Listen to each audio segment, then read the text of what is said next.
এটার যে মর্ম বেদনা সেই কথাটাই আমি বলার চেষ্টা করব। যে সকল পুলিশ প্রশাসনের যে সকল সংবর্ধনা দেওয়া হচ্ছে সেই সকল টেবিল থেকেই এই ব্যক্তিবর্গরা আছে তাদের সর্বাত্মক সহযোগিতা যেভাবে করা যায় প্রশাসন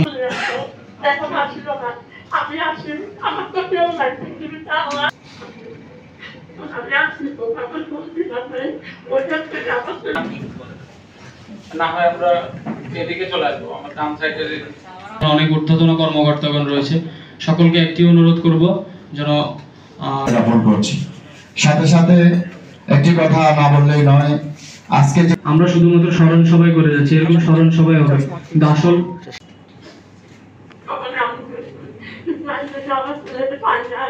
সেখানে কিন্তু এর কারণ কি? এর কারণ হচ্ছে এই জেলায় যারা বসবাস করে পাশে দাঁড়িয়ে থাকবো, এটা হচ্ছে আমাদের প্রত্যাশা। আমাদের যাত্রা শুরু হলো।